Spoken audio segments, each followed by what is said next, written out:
What's up, all my movie loving maniacs? This your boy Bangful B of The Last of the Factor. A few years ago, they came out with a Broadway musical production of The Prince of Egypt, which is based on the animated movie by Dreamworks Pictures, which is one of my favorite, well, not just, it's my second favorite animated movie of all time. And when I heard that they made a Broadway musical production of that film, I really wanted to go see it, but never got around to it. But then I found out that they basically recorded the film and released it to buy. And well, they released it in theaters first for a brief moment, and then they released it to buy or rent.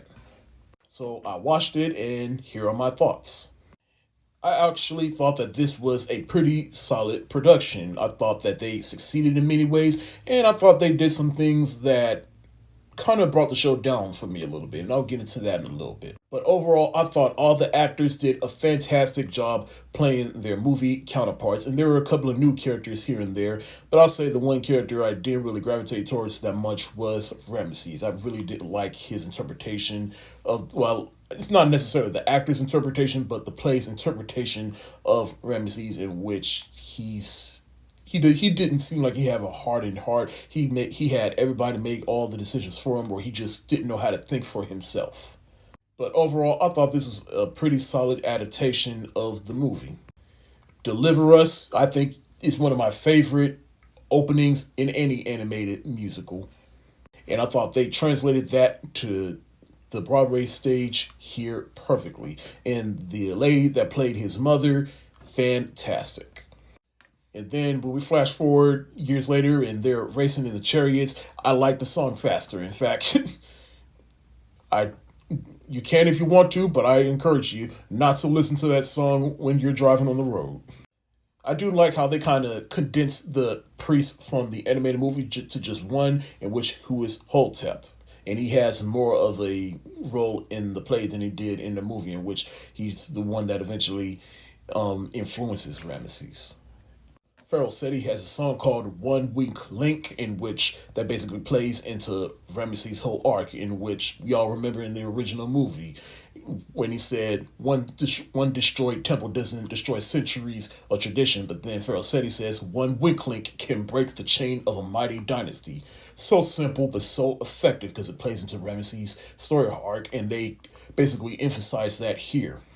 We see Ramesses' wife, who was not in the movie, and she added some time to it, but at the same time, I do like what they did with her here, especially at the end when they lost their son, and she has a song called Heartless, and it plays on how basically she's career driven, but then the moment she loses her son, she realizes how heartless she has become. Now, of course, there's the songs from the movies y'all know, but there's some new songs, and some of them I do think kind of drag the play a little bit, like when we first meet Sabora, she has this whole dance song.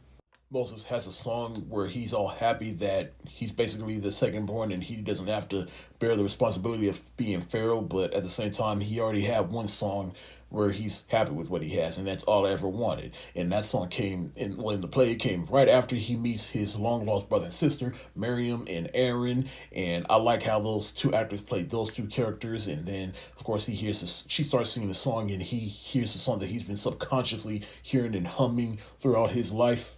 The desert song after he runs away, I thought also kind of dragged the story a little bit.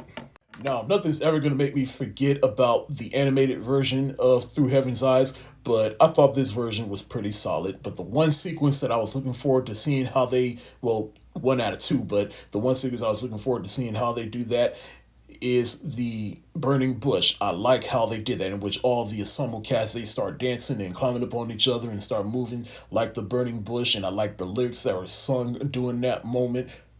And when we get to Act 2, I felt that's where the newer songs really begin to drag the show a little bit. Like, you have the song called Simcha, which is the first time Moses tried to tell, like, hey, Pharaoh says that we can go, but then, of course, that was Cap. But it's when they're all celebrating and started dancing, and I'm like, all right, we know Ramesses lied and he's going to renege on that decision. Can we please move on?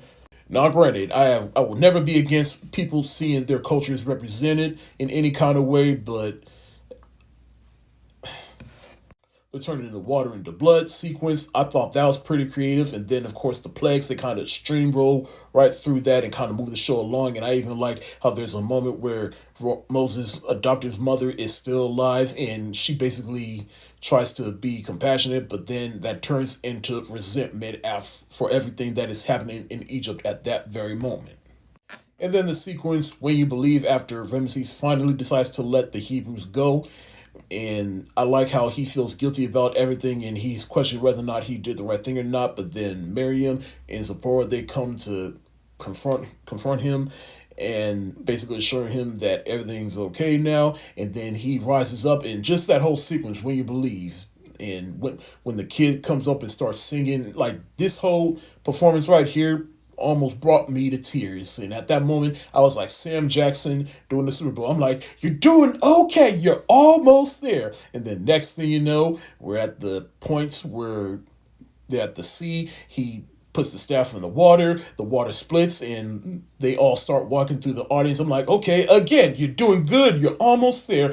But then that's when they do the biggest deviation that I didn't quite agree with. And that's when Ramesses, he has Moses, and he's about to kill him, but Hilltop, he keeps trying to influence Ramesses, and then Ramesses hears the voice of his father's one weak link, and then Ramesses decides to let Moses go, and then they each decide they're gonna, well, Ramesses mainly, but they gonna decide that they're gonna do things their own way, and then they part ways, and it's just basically they try to add a redemptive moment for Ramesses.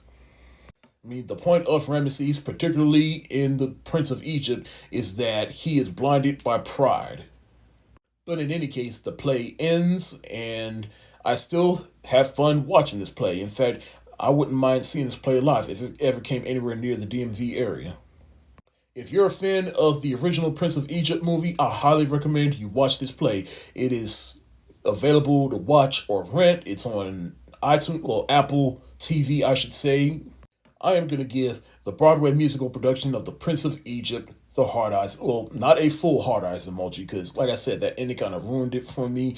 And they do have some new songs that kind of drag the story along a little bit, but just a almost full hard eyes emoji is what I'm going to give The Prince of Egypt musical. That's it for the day. Did you actually see this play on stage live? If so, let me know about your experience. Let me know what you think in the comment section below. This is your boy Bankful B of The Last Factor. Stay safe, wash your hands, peace.